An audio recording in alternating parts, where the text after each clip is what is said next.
Ce soir, à Zone Libre Enquête, le Québec vit-il au-dessus de ses moyens? Alors que le gouvernement paie chaque année des milliards de dollars en intérêts sur sa dette, elle ne fait qu'augmenter. Quelle sorte d'héritage sommes-nous en train de léguer à nos enfants? Ce n'est pas un problème aussi alarmant qu'on le dit. Au Québec, gérer les finances publiques, c'est très, très serré. La dette est-elle devenue une menace pour les programmes sociaux du Québec? Ça va pas à la santé, ça va pas à l'éducation, ça va pas à l'aide sociale. Quand on parle de rembourser la dette, il y a quelqu'un quelque part qui doit payer. Le Québec à crédit, un grand dossier de François Stanton et Dominique Landry, présenté par Jean-François Lépine.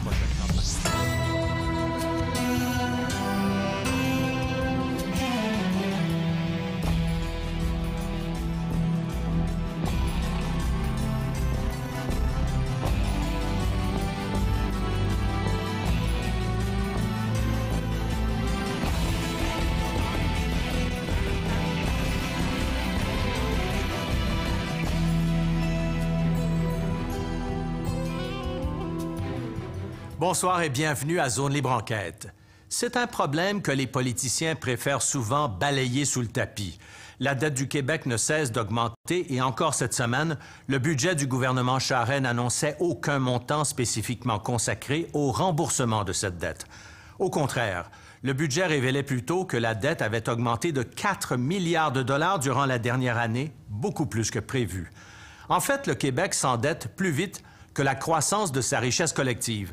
À ce rythme, plusieurs économistes prédisent la catastrophe.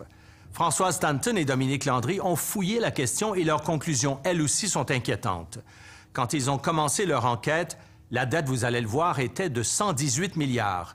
Le budget nous dit qu'elle atteint maintenant les 122 milliards. Après l'émission, nous soumettrons le problème aux représentants de 4 partis qui se lancent en campagne au Québec et qui sont ici derrière moi. Mais d'abord, voici notre dossier. Abstraite, inodore, incolore, la dette provinciale ne fait pas mal, ne nous cause pas d'inconvénients quotidiens. Et pourtant, sournoisement, elle grimpe, gruge nos finances publiques et il faut en payer les intérêts au détriment parfois d'autres dépenses plus urgentes. Notre dette est élevée, il faut agir vite et fort, sinon il sera trop tard et notre niveau de vie va en souffrir. Ça, c'est ce qu'on entend le plus souvent ces jours-ci. Mais évidemment, la réalité n'est pas si simple. Pour nous aider à comprendre cette question complexe, on fera appel à des spécialistes. Ah, monsieur, là. Bon, faut l'admettre, la boule de cristal, c'est pas vraiment ce qu'ils utilisent pour prévoir l'avenir. On vous présentera aussi une famille qui gère une entreprise dont le sort est lié à la démographie du Québec. La famille Poirier. Claude, le grand-père, ses filles Isabelle et Nathalie, et sa petite-fille Mélanie. Pour nous aider à comprendre, on va utiliser 2 choses. D'abord, un chronomètre qui indiquera la progression de la dette, et puis un sondage sur ce que vous pensez de toutes sortes de questions reliées à la dette. Et puis, nous serons accompagnés par des personnages que vous connaissez bien, la cigale et la fourmi. La cigale et la fourmi. La cigale, ayant chanté tout l'été, se trouva fort dépourvue quand la bise fut venue. Pas un seul petit morceau de mouche ou de vermisseau. Elle alla crier famine chez la fourmi, sa voisine, la priant de lui prêter quelques grains pour subsister jusqu'à la saison nouvelle. Tout le monde connaît cette fable de La Fontaine, et la plupart des gens sont capables de la réciter par cœur, même si l'œuvre a été écrite il y a plus de 300 ans. Pourtant, on pourrait croire qu'elle a été composée récemment, cette fable, pour décrire la façon dont les finances publiques du Québec ont été gérées pendant plusieurs années. Que faisiez-vous au temps chaud? Dit-elle à cette emprunteuse. Nuit et jour et à tout venant. Je chantais, ne vous déplaise. Vous chantiez? Je suis fort aise. Eh bien, dansez maintenant. Notre dette est plus élevée que les autres provinces et plus élevée que probablement les autres États également en Amérique du Nord. Le Québec a le 5e fardeau d'endettement de tous les pays industrialisés, derrière la Belgique, la Grèce, l'Italie et le Japon. Savez-vous à combien se chiffre cette dette? Ce n'est pas 100 millions, ce n'est pas 1 milliard, c'est près de 120 milliards de dollars. Très exactement 118 milliards de dollars au 31 mars dernier, ce qui représente 43 % du produit intérieur brut, le PIB. En fait, la valeur de tout ce que nous produisons en biens et en services. Dès sa naissance, chaque enfant québécois reçoit en cadeau une dette de plus de 15 000 $. Quelle sorte d'héritage sommes-nous en train de léguer à nos enfants? À l'automne 2005, l'ex-premier ministre Lucien Bouchard et 11 personnalités québécoises signent le Manifeste pour un Québec lucide, cri d'alarme quant à l'avenir économique du Québec. Un Québec trop lourdement endetté, selon eux. Le péril n'est pas encore de la demeure, mais il s'y installera à coup sûr si nous continuons à faire l'autruche. Quelques semaines plus tard, réaction d'un autre groupe de personnalités, les Solidaires, qui ont à leur tête Françoise David. Donc, ce n'est pas un problème aussi alarmant qu'on le dit. Ils contestent les propos des Lucides sur la dette du Québec, entre autres. Un indéfectible allié au... 29 jours, 3 500 $ de frais d'électricité, tout de même assez... Claude Poirier dirige une entreprise familiale qui compte 8 succursales et près de 200 employés à Montréal et dans les environs. Claude s'inquiète des conséquences de l'endettement public sur ses finances. Comment me le faire comme père de famille, ça me préoccupe parce que, évidemment, que le niveau de taxation est très élevé actuellement au Québec. 17 membres de la famille travaillent au sein de l'entreprise, dont Mélanie, 19 ans, la plus âgée des petits-enfants. Donc aujourd'hui, je m'en vais à mon centre de stage. Maintenant que j'ai fini ma théorie au cégep, c'est beaucoup du concret. De plus, c'est un métier que moi, j'adore, que j'aime beaucoup.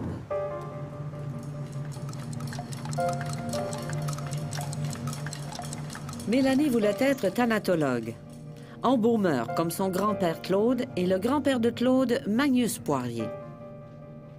Mais ses plans risquent de changer. Ça va être important actuellement, c'est de mener parallèlement à ça une étude démographique du secteur. Claude, qui dirige l'entreprise, approche l'âge de la retraite. Il faut penser à la relève.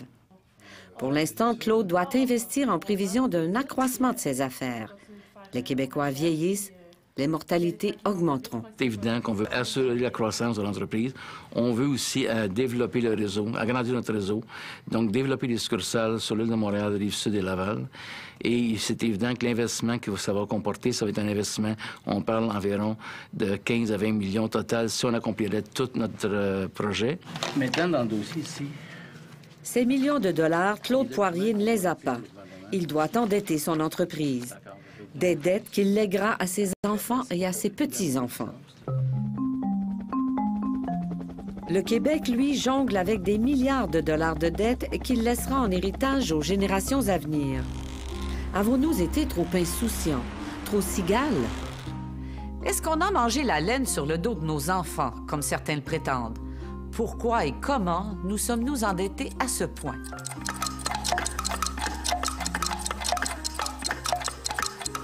Ça a débuté, le Magnus Poirier, en 1923.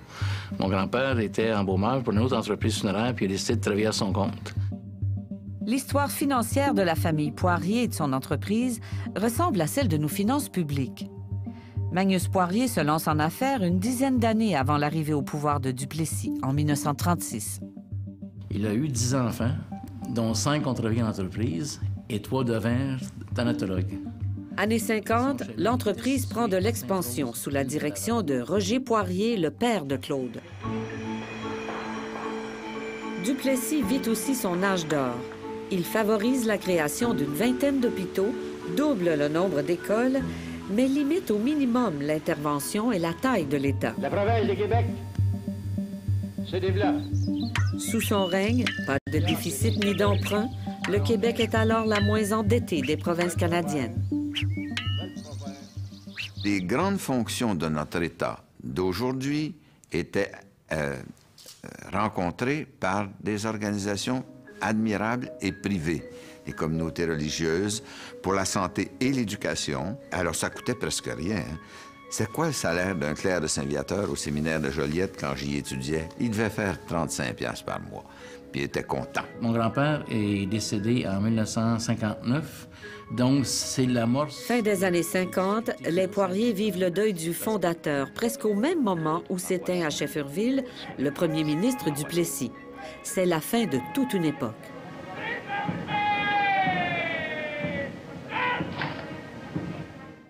C'est maintenant que nous deviendrons maîtres chez nous.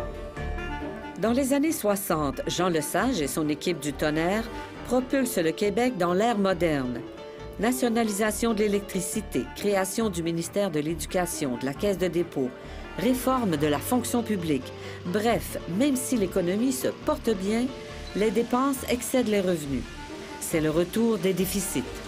Alors tout ça, évidemment, coûtait cher et une bonne partie de ces dépenses-là étaient faites comme des investissements et on s'attendait à avoir des retours dans l'avenir, des retours d'ailleurs que nous avons eus.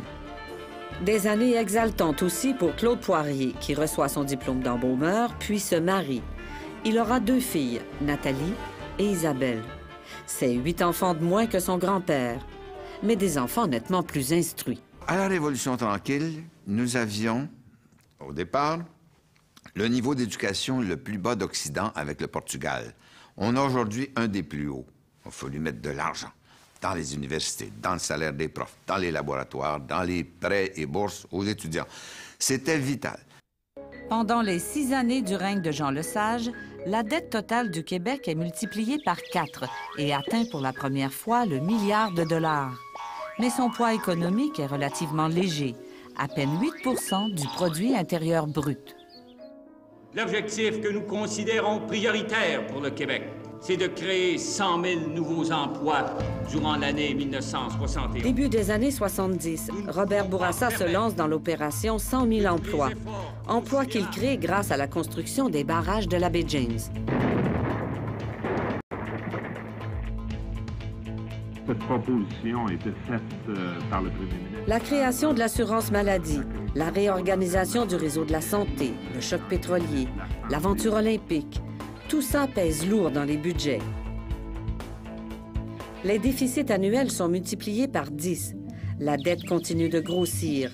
6 milliards de dollars à la fin du règne libéral, ce qui ne représente malgré tout que 14 % du PIB. La dette n'est pas encore un boulet. Élu en 1976, le gouvernement de René Lévesque accumule aussi les déficits. Les budgets en affaires sociales augmentent, on nationalise l'amiante. Mais ce qui fera surtout exploser la dette, c'est la récession de 80 et des taux d'intérêt qui dépassent les 20 %. Alors là, la dette du Québec, à cause du service de la dette et des coûts d'intérêt, est partie vers le haut d'une façon spectaculaire. Les taux hypothécaires aussi font mal au budget des familles. Une propriété à l'époque qui valait 50 quelques mille dollars, avec des rénovations qu'on a ajoutées une dizaine de mille, mais on n'avait pas anticipé du tout les changements de taux d'intérêt. De 1976 à 1985, sous le gouvernement péquiste, la dette passe de 7 à 32 milliards de dollars. Elle représente alors 29 % du PIB, une dette plus lourde à gérer. Sous le gouvernement libéral qui suit, la dette grimpera à 74 milliards de dollars. Elle est à 44 % du PIB. Ottawa aussi est engagé dans une spirale d'endettement qui inquiète les agences de crédit. Le gouvernement chrétien décide de donner un coup de barre. De mettre en place un système de transfert plus abordable et efficace. Tous les observateurs de la scène politique se souviennent du fameux budget Martin de 1995 qui fait hurler les provinces. Le gouvernement du Canada se livre à un massacre à la tronçonneuse, si je puis dire. Il coupe de 30 %, et c'est pas rien, du tiers, les versements aux provinces, pour la santé, pour l'éducation et pour divers programmes. Et il a coupé partout, dans l'assurance chômage, dans les transferts aux provinces et dans tous les services que le gouvernement fédéral donnait. Au départ, les programmes d'assurance hospitalisation et d'assurance maladie étaient des programmes à frais partagés, 50-50 entre le fédéral et les provinces. Or, après les compressions de 1995, la part du fédéral, elle, a chuté à 15 %. Encore aujourd'hui, Ottawa ne paye que 22 % des frais de santé du Québec. Du gaspillage, de mauvais investissements, il y en a eu. Mais nous nous sommes payés toute une série de programmes très généreux, tant pour les citoyens que pour les entreprises. On a plus de programmes que n'importe où ailleurs en Amérique du Nord. Les Québécois ont voulu se donner des programmes. Ça, c'est un choix très légitime en passant. Mais les garderies à 7 $ par jour, il n'y en a pas nulle part ailleurs dans le monde. Geler les frais de scolarité, ça n'existe pas à beaucoup d'endroits ailleurs dans le monde. On a un régime d'assurance médicaments qui est le plus généreux en Amérique du Nord. Incluez là-dedans d'autres programmes, puis au Québec, on a plus de programmes qu'ailleurs. Ces programmes, même nécessaires, on n'avait pas toujours les moyens de se les offrir.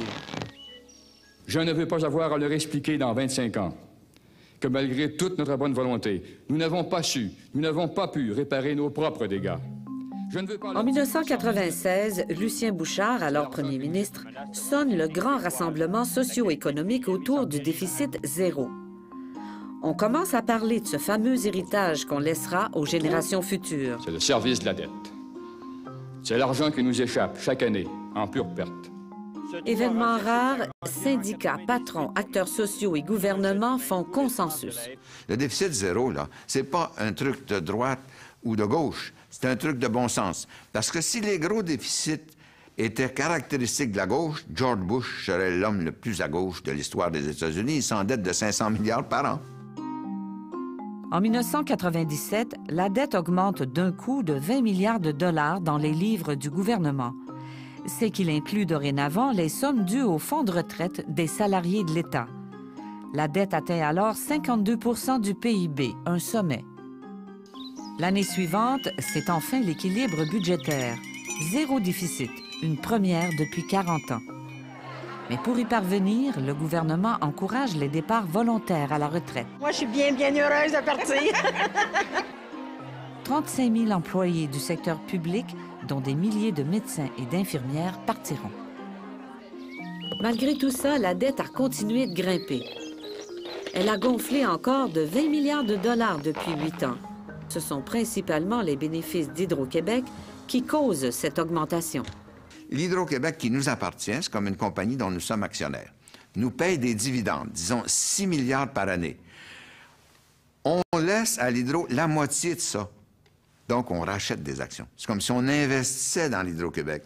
Mais si on investit dans l'Hydro-Québec, on ne peut pas passer ça à nos dépenses courantes. Il faut passer ça à la dette. On emprunte donc pour investir dans Hydro-Québec et dans d'autres sociétés d'État. S'ajoutent à cela les dépenses pour construire des routes, des hôpitaux, des écoles. Par exemple, les 8 milliards de dollars qui seront investis dans le réseau routier et les 400 millions consentis à Alcan récemment viendront grossir la dette. Bref, tout cela gonfle la dette d'environ 2 milliards de dollars par année, malgré le déficit zéro. Les finances publiques du Québec ne sont pas en équilibre budgétaire. Le vérificateur général estime que le gouvernement tripote les chiffres pour atteindre l'équilibre budgétaire. Ce qui fait que le déficit zéro, c'est de la fiction. Aujourd'hui, la maison de cotation de Moody's de New York a à nouveau rehaussé la cote de crédit du Québec. Le vérificateur général n'est pas d'accord avec nous sur la façon de faire la comptabilité, mais on est en équilibre budgétaire. Alors, la façon d'aller au fond des choses, c'est de se ramener au fait que notre cote de crédit a été rehaussée. Ça, c'est le jugement qui vient de l'extérieur, qui est de quelqu'un qui n'a aucun intérêt dans un sens ou dans l'autre, et qui vient dire que les finances publiques au Québec vont mieux. En fait, il y a une partie de la dette qu'on n'arrivera probablement jamais à réduire. Et c'est cette partie, environ 25 %. Et ça comprend les emprunts que le gouvernement a faits pour les écoles, les routes, les barrages, les autoroutes. C'est ce qu'on appelle la bonne dette, parce que nous avons un actif en contrepartie, un peu comme une hypothèque pour acheter une maison. Et puis, il y a cette autre partie, environ les 3/4. Et ça représente les emprunts que le gouvernement a faits pour ses dépenses courantes, des dépenses qui n'arrivaient pas à se payer, un peu comme le solde sur nos cartes de crédit. Mais depuis 1998, le gouvernement s'est engagé à ne plus emprunter pour ce genre de dépenses. Mais il traîne toujours les anciennes dépenses qui lui coûtent des milliards de dollars en intérêts. Ça veut dire que ça va pas à la santé, ça va pas à l'éducation, ça va pas à l'aide sociale, ça va à des gens qui ont acheté des obligations, et ces gens-là, pour la moitié d'entre eux, sont à New York, à Chicago ou à Londres. Dans notre sondage, on vous a demandé quelles étaient les plus grosses dépenses du gouvernement. On sait que c'est d'abord la santé, 22 milliards, puis l'éducation, 12 milliards. Mais quoi ensuite? Vous nous avez répondu un peu de tout. Transport, garderie, environnement, subventions aux entreprises, folles dépenses et même corruption. Tout sauf la dette. Or, le troisième poste budgétaire du gouvernement, c'est bel et bien le service de la dette. Plus de 7 milliards par an d'intérêts. L'aide sociale, c'est 4 milliards. Les transports, seulement 2 milliards. L'environnement, à peine 200 millions. Et on ne parle pas de rembourser le capital. S'il y a un imprévu, on peut facilement tomber en déficit. Si les taux d'intérêt montent rapidement, on est déstabilisé. Si on a une récession économique, on peut être déstabilisé également. Alors, au Québec, gérer les finances publiques, c'est très, très serré. Plus serré qu'ailleurs. Beaucoup plus serré qu'ailleurs. Plus serré qu'en Ontario, plus serré qu'en Colombie-Britannique. En Ontario, par exemple, ils font des déficits actuellement, le gouvernement ontarien. Mais il fait des déficits avec une dette qui est à peu près la moitié de celle du Québec. Donc, ils ont un espace. Ils ont un espace où ils peuvent aller en déficit. C'est un espace que les Québécois n'ont plus. Le gouvernement marche sur la corde raide. Ces efforts ont tout de même permis de diminuer le poids relatif de notre dette dans l'économie. Elle atteignait 52 % du PIB en 1998. Ce ratio avait diminué à 43 % l'an dernier. Ça, c'est la bonne nouvelle. La mauvaise, c'est qu'il y a un facteur aggravant qui pourrait plonger nos enfants dans de sérieux problèmes.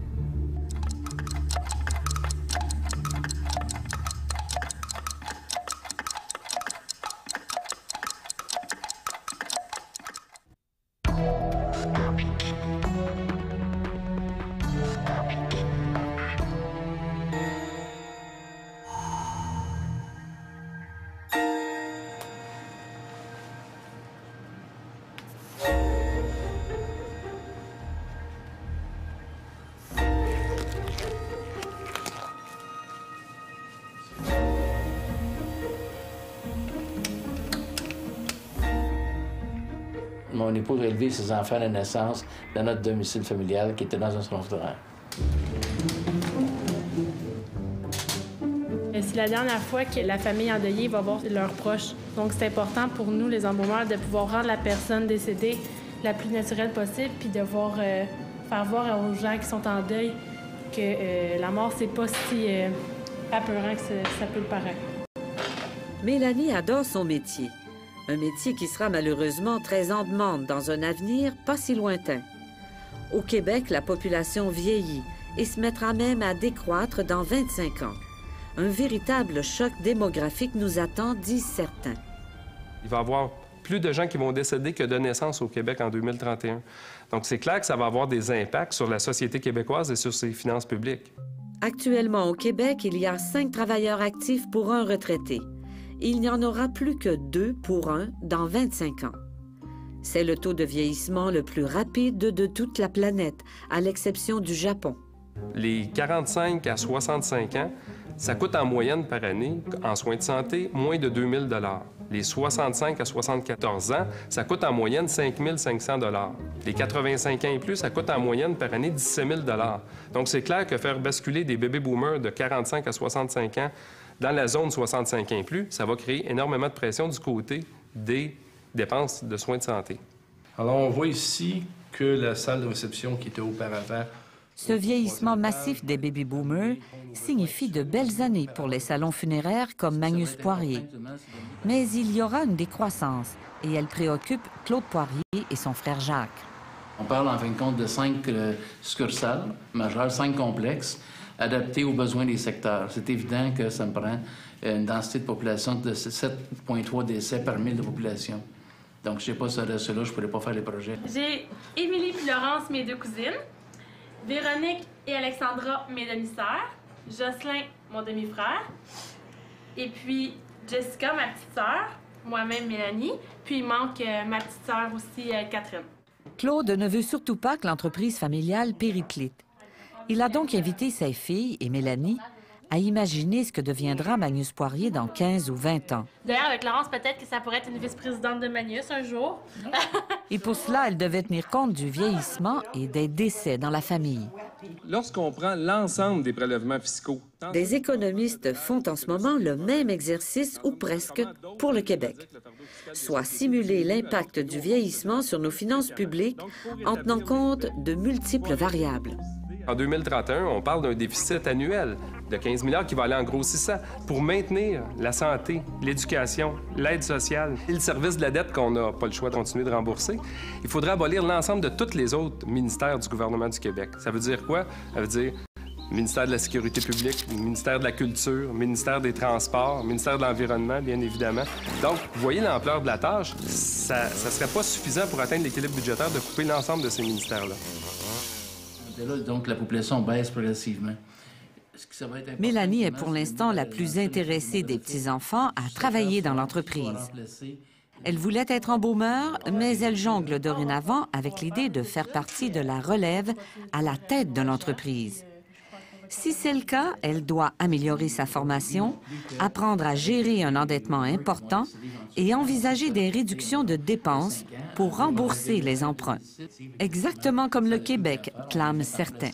Mais le Québec est-il réellement à l'heure des choix? Faut-il agir maintenant, comme le suggère ce livre lancé à l'automne et auquel ont collaboré des lucides et des solidaires? Le vieillissement de la population va-t-il nous appauvrir? Moi, je pense que ce n'est pas une catastrophe, le vieillissement de la population. Ce que je reproche aux projections qu'on fait des coûts de santé, c'est qu'on projette les coûts actuels avec le vieillissement démographique. Or, l'état de santé des personnes âgées, des futures générations de personnes âgées, sera meilleur que celle des générations actuelles de personnes âgées. Et ça, il faut le prendre en considération. Et le système de santé va aussi se modifier. Il y a une étude que je trouve extrêmement intéressante qui a été faite et qui montre que si on avait voulu projeter en 1980 le nombre de lits d'hôpitaux qu'on aurait besoin pour répondre au vieillissement de la population, il aurait fallu 30 de plus de lits d'hôpitaux. Or, 20 ans plus tard, ce qu'on observe, c'est qu'on a moitié moins de lits d'hôpitaux qu'en 1980. Pourquoi? Parce que la façon de donner les soins a changé et elle continuera à changer, elle continuera à évoluer.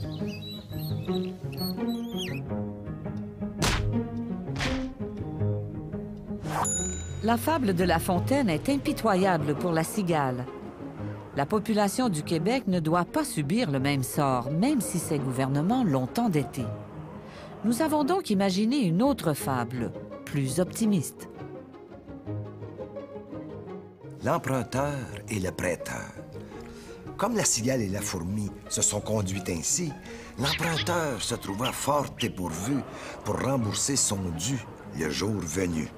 Les 1000 millions empruntés avaient changé sa destinée. Combien de temps le Québec pourra-t-il continuer sur son air d'aller, s'offrir les mêmes services sans réduire dramatiquement sa dette? Économistes et politiciens réfléchissent beaucoup à ces questions ces jours-ci. Et vous? Dans un sondage, on vous a demandé si le gouvernement avait des surplus, que devait-il en faire? Un tiers d'entre vous, 35 %, avaient répondu « améliorer les programmes sociaux ». En 2005, vous étiez 57 %. Vous êtes nettement moins nombreux à choisir une baisse d'impôts. C'était aussi le cas en 2005. Par contre, 34 % d'entre vous aimeraient plutôt que le gouvernement réduise sa dette. En 2005, vous n'étiez que 20 % à choisir cette option. On est encore loin de la majorité. Moi, en ce qui me concerne, oui, j'ai beaucoup d'autres importances que de rembourser la dette. J'ai mes enfants que je veux rendre à maturité. Je veux qu'ils terminent leurs études. Je veux qu'ils soient bien placés dans la vie aussi. Puis, personnellement, la dette, le Québec va toujours l'avoir. Je pense pas vraiment qu'on va être capable de l'annuler au complet à zéro comme ça, c'est impossible. Il y a, pour s'adapter à ce qui s'en vient comme choc démographique au Québec, la voie japonaise qui est l'endettement. Pierre Fortin a analysé 3 exemples, 3 voies possibles pour faire face à notre endettement. La voie japonaise, la voie américaine et la voie suédoise. La voie japonaise, augmenter la dette. Au Japon, le gouvernement emprunte pour payer sa dette. Ce qui ne l'inquiète pas, car les Japonais continuent d'acheter massivement les obligations de leur gouvernement. Ce que les Québécois n'ont pas vraiment les moyens de faire. On pourrait par contre continuer de payer nos intérêts sur la dette sans réduire le capital. Je parle de projection de revenus et de dépenses. C'est l'option que défend l'économiste Louis Guilde, qui lançait récemment un livre intitulé « Rembourser la dette, la pire des hypothèses ». Et il prend pour exemple la dette du Canada après la Deuxième Guerre mondiale, une dette colossale, 100% du PIB. En 1975, cette dette-là, en proportion du PIB, elle n'était plus que de 18 du PIB. On est passé de 100 à 18 du PIB sans aucun remboursement de la dette. Sans aucun remboursement par le seul fait que la croissance du PIB a été plus rapide que la croissance de la dette. Oui. Alors, même au Canada anglais, ce débat-là a eu un impact. Ils sont plusieurs à défendre cette option de non-remboursement. À partir du moment où nos finances publiques sont équilibrées, la dette par rapport à la richesse collective décroît et donc il faut plutôt se concentrer sur ce qui détermine la croissance économique, l'augmentation de la productivité. Et si en remboursant la dette, on pénalise ces déterminants-là, si on veut, si on coupe dans l'éducation, si on coupe dans nos infrastructures, on ne s'aide pas du tout. De 1998 à 2006, le poids relatif de la dette dans l'économie a diminué de lui-même, passant de 52 à 43 %. Ça, c'était sans déficit. Le problème, c'est qu'on anticipe que plus tard, il va falloir réemprunter parce qu'on va faire des déficits puis qu'on va vouloir maintenir de la qualité des services publics. Le seul poste qui peut être comprimé, c'est le service de la dette. Si on veut payer moins d'intérêts sur la dette, la seule manière, c'est d'avoir moins de dette. La voie américaine, couper les services.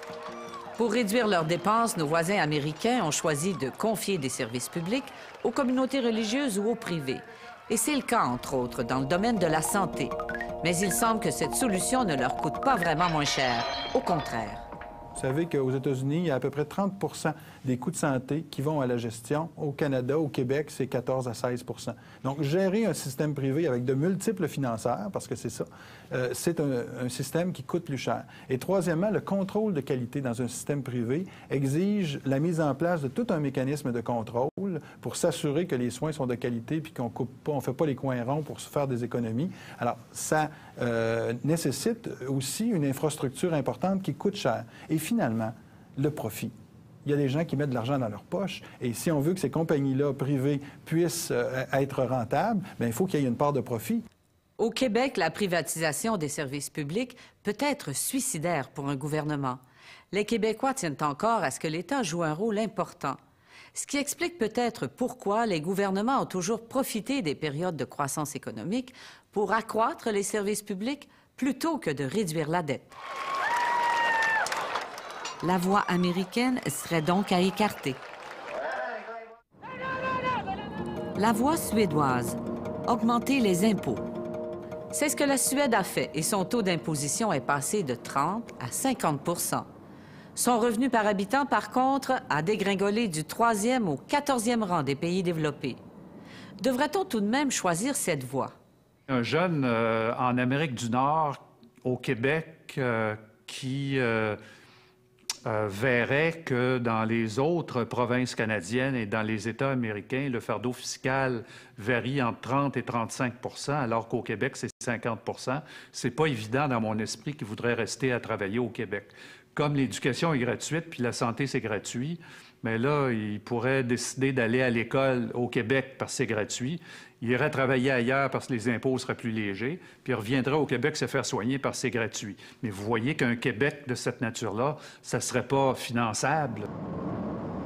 La réponse est claire. Une hausse d'impôts à la suédoise n'est pas une option. Alors, que faire?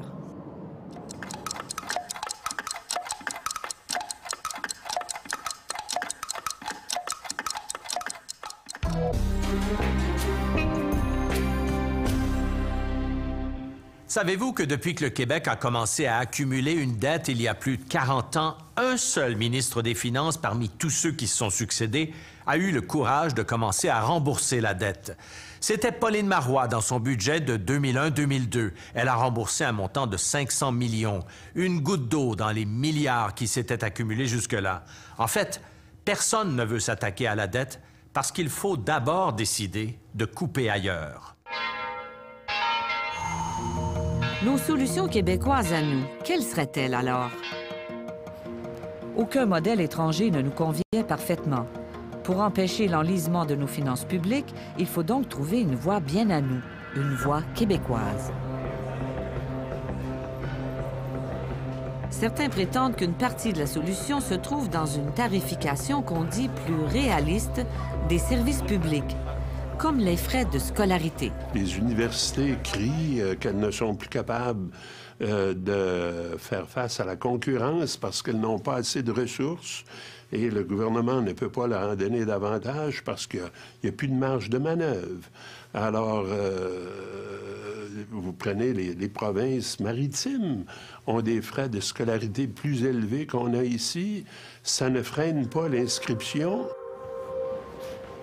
Les étudiants québécois paient en moyenne 2 000 $ par session, ce qui représente environ 15 % des revenus des universités. En revanche, les finissants québécois sortent en bout de ligne nettement moins endettés que leurs confrères ontariens. 12 000 $ de dette en moyenne au Québec contre 22 000 $ en Ontario. Ma famille m'a toujours dit, tant et si longtemps que tu seras aux études, c'est nous qui va te les payer.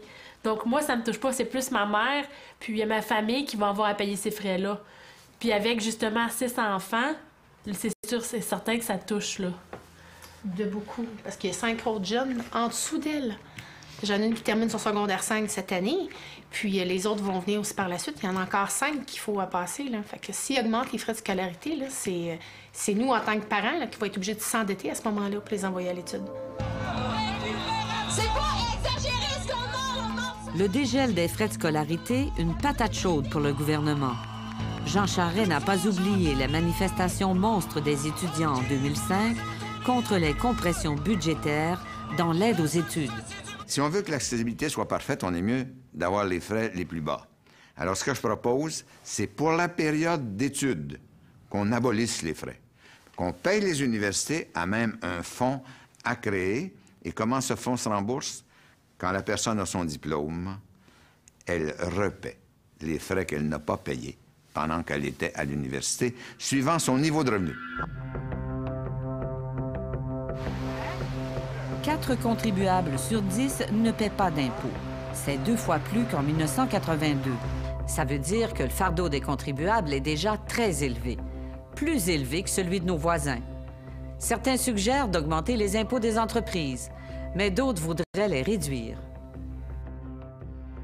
À mon avis, à l'heure actuelle, il faudra envisager de réduire le fardeau fiscal des sociétés, mais d'autre part, de l'augmenter, le fardeau fiscal, peut-être au niveau de l'impôt sur le revenu, mais peut-être aussi, si on veut protéger l'épargne, peut-être d'augmenter les impôts sur la consommation et tout en augmentant en proportion le crédit d'impôt TPS ou le crédit d'impôt TVQ pour s'assurer que l'augmentation des impôts sur la consommation n'ait pas une incidence négative sur les gens qui sont au bas de l'échelle. Le gouvernement Charest a aussi laissé filer une occasion en or de renflouer ses coffres et de réduire sa dette d'1 milliard par année, quand le fédéral a réduit la TPS de 1 %, et cela pour des raisons politiques. Si on allait rechercher le 1 évidemment, les gens nous reprocheraient d'avoir agi sans mandat pour aller chercher des revenus que M. Harper avait promis de retourner dans les poches des contribuables. S'il avait gardé ce milliard de dollars, le premier ministre admet qu'il s'en serait servi pour remplir une promesse électorale et non pour rembourser la dette. On n'est pas assez allé aussi loin qu'on aurait voulu. Je pense qu'il faut encore travailler sur la réduction des impôts. Il serait beaucoup plus rentable d'empêcher le recours abusif à l'évitement fiscal ou aux paradis fiscaux par les entreprises, estime Louis Gill. 2 milliards de dollars de revenus annuels échapperaient au trésor public. Arrêtons de nous creuser le crâne à chercher des taxes à la consommation qui frappent les plus démunis, puis essayons d'aller chercher l'argent là où il se cache, parce qu'il y a une entreprise qui se déroule en ce moment à l'échelle mondiale qui fait que d'ici quelques temps, les impôts que les entreprises vont vraiment payer comme tels dans les pays où elles sont enregistrées, par opposition à leur succursale, ça va être réduit à néant. Sans se départir complètement de ses responsabilités, l'État pourrait imposer un ticket modérateur pour les frais de santé. Selon notre sondage, le tiers d'entre vous privilégie ce moyen pour réduire notre dette, ce qui est de loin la mesure la plus populaire. Une contribution des usagers de 25 $, ça rapporterait à vrai 800 millions par année, ce qui n'est pas négligeable. Mais c'est beaucoup, 25 $. C'est pas tellement, si vous regardez ce qui se fait en Europe.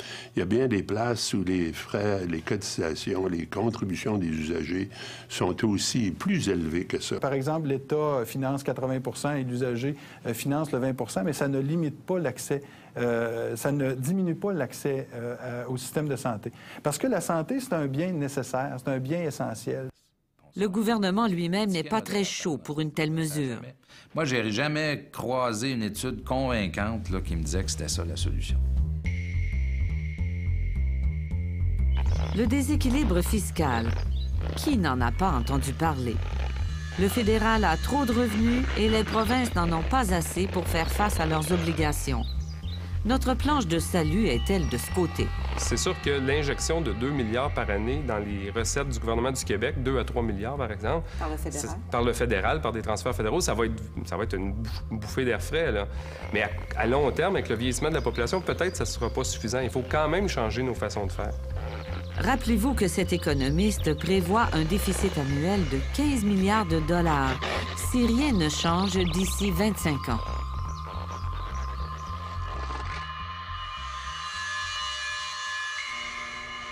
Plusieurs économistes misent sur notre production hydroélectrique pour renflouer nos coffres, comme l'Alberta avec son pétrole, à condition de hausser nos tarifs.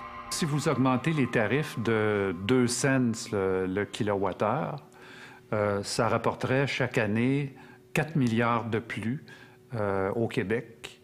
Et par conséquent, avec 4 milliards, il y aurait certainement suffisamment d'argent pour rembourser la dette et aussi en prendre une partie pour s'assurer que les hausses d'électricité, du prix d'électricité, ne tomberaient pas de façon démesurée sur les épaules des gens qui sont au bas de l'échelle. Il y aurait aussi assez d'argent pour compléter le réinvestissement dans le domaine de l'éducation. Un produit doit se vendre à sa valeur. L'essence n'est pas moins chère en Alberta parce qu'ils sont producteurs. Bon. Mais une fois cela dit, là, des gens de classe moyenne supérieure qui ont une maison de 350 000 chauffée à l'électricité, leur vendre ça en bas de ce que ça vaut, c'est vraiment déplacer de l'argent des pauvres vers les riches. Alors même sur le plan social, il faut regarder là, la question des tarifs en face. Rappelons que Bernard Landry avait lui-même décrété un gel des tarifs d'électricité quand il était premier ministre. Tous les gouvernements savent qu'une hausse est impopulaire. Dans notre sondage, à peine 6 % d'entre vous l'avaient mentionné comme moyen de réduire la dette. Êtes-vous d'accord avec ça? Non, là, pas du tout. Pas du tout. Pas du tout, parce que ça fait beaucoup de choses à payer. Ici, on calcule, nous, dans la maison, actuellement, on est 9 qui vit ici. Donc, si tout est augmenté au complet, à un moment donné, les 2 salaires suffiront même pas. À ce moment-là, tout payer au complet, ça va être impossible. Augmenter les tarifs d'électricité, c'est une taxe déguisée à la consommation. Et je pense que le parallèle avec l'Alberta, il ne tient pas. Pour la simple et unique raison que l'Alberta exporte une partie très importante de ses ressources pétrolières et par conséquent va chercher de l'argent à l'extérieur.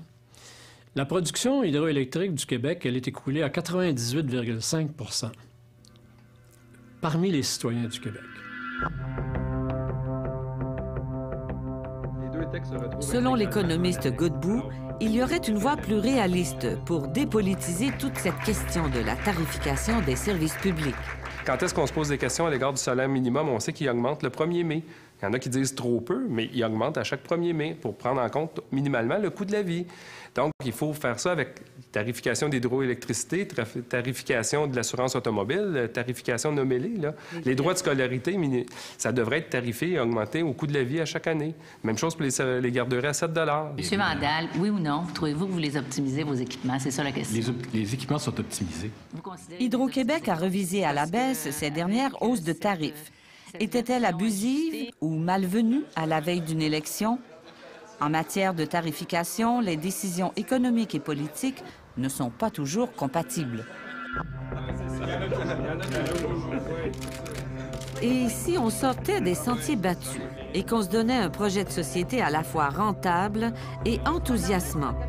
C'est ce que suggérait le député du Bloc québécois, Pierre Paquette, lors du lancement du livre « Agir maintenant ». Si on se fixait objectivement, comme objectif collectif, de réduire de moitié notre dépendance au pétrole au cours des 10 prochaines années, ce qui a été le cas au cours des 20 dernières, on pourrait avoir là une mobilisation au plan économique, au plan écologique, parce qu'on pourrait faire du Québec un pôle en termes d'innovation au plan énergétique, au plan du transport, et on serait en mesure, à ce moment-là, me semble, de mobiliser l'ensemble de la population. Bien, savez-vous que le gouvernement a mis sur pied un fonds pour s'attaquer à la dette? C'est le Fonds des générations. On pense pouvoir y verser environ 1 milliard d'argent neuf par année. De l'argent qu'on ira chercher, entre autres, en taxes supplémentaires auprès d'Hydro-Québec ou des propriétaires de barrages privés. Mais pour que ce plan fonctionne, il faudrait que le gouvernement contrôle son endettement beaucoup mieux qu'il ne le fait en ce moment.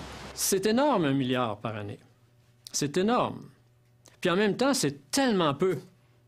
C'est énorme par rapport à nos moyens et c'est tellement peu par rapport à l'objectif visé qui est de réduire la dette. Imaginez-vous une dette de 120 milliards qu'on réduit chaque année au rythme d'1 milliard. On en a pour 4 générations avant d'avoir fini de la rembourser. Mais vous, qu'en pensez-vous justement? 21 % d'entre vous ne connaissent pas le Fonds des générations. 25 % le trouvent inutile et 36 % le trouvent insuffisant. Le gouvernement a donc beaucoup de chemin à faire pour vous convaincre qu'il a fait le bon choix. Toutes les générations prises dans la course n'arriveront jamais à combler cette bourse. Qu'ont-elles fait pour mériter ce sort qui vaut plus que tout leur pesant d'or? Chaque génération est faite par celle qui la précède. Aucune n'y échappe et jamais n'y cède. Et l'effet baby-boom est reporté dans le temps. Il est reporté à peut-être un 4-5 ans encore, au moins, avant d'en avoir vraiment des marques. Claude Poirier a décidé de s'endetter pour agrandir son entreprise, ce qui devrait lui rapporter des revenus supplémentaires. Une bonne dette, en somme, qui ne fait pas peur à son banquier. En fait, souvent, le statu quo n'est pas une option. On doit investir, on doit s'endetter pour capitaliser sur ce projet d'investissement-là. Il y a toujours de la place pour faire un cours de comptabilité ou De plus en plus tentée par un poste de gestion, Mélanie a décidé d'investir dans une formation aux hautes études commerciales. Un investissement rentable pour elle et pour l'entreprise. J'essaie de parler à mon grand-père Magnus, puis là, je me dis, j'espère qu'il serait fier de moi, puis je me dis, tout ce que je fais là, c'est pour perpétuer ce que lui a commencé.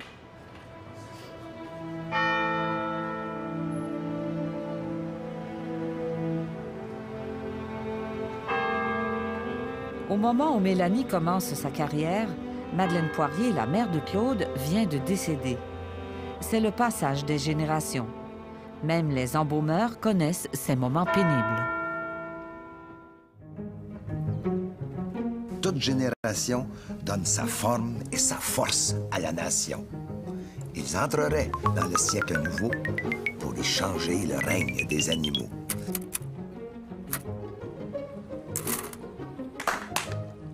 Mais le Québec, lui, où s'en va-t-il? Tous nos spécialistes conviennent que la dette est très lourde. Miser seulement sur la croissance économique, comme certains le prônent, est risqué, compte tenu d'un ralentissement possible de l'économie québécoise à cause du choc démographique, entre autres.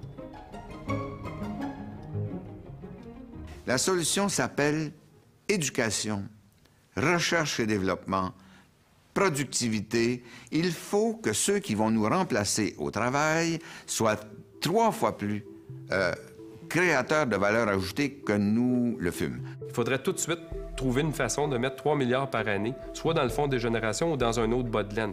Ce qui veut dire, grosso modo, il faudra augmenter de 2 points la TVQ dès maintenant et mettre cet argent-là de côté pour plus tard être en mesure d'assumer les mêmes services publics en qualité et en quantité qu'on a actuellement. Comme société, il faut trouver une solution à l'augmentation de la dette.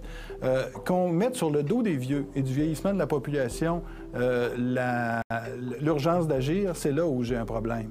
Il ne faut pas agir sur la dette parce qu'on vieillit, il faut agir sur la dette parce que c'est préoccupant en termes d'équité intergénérationnelle. Le conflit des générations, on le crée si on s'abstient ou si on renonce à mettre dans l'éducation et la santé les sommes nécessaires sous prétexte de rembourser une dette parce qu'il s'agirait de résoudre un conflit des générations. Le conflit des générations, on va le créer si on procède de cette manière-là. Quand on parle de rembourser la dette ou d'investir, il y a quelqu'un quelque part qui doit payer. Alors, les gens doivent se décider. Est-ce que oui ou non, on veut investir plus dans l'éducation? Si on dit oui, je veux dire, il faut accepter qu'on va dépenser plus, qu'il va falloir payer plus cher, soit en impôts ou en tarifs d'électricité ou en frais de scolarité. Les finances du Québec sont serrées. Le gouvernement n'a plus vraiment de marge de manœuvre pour faire face à de nouvelles dépenses ou maintenir les programmes existants.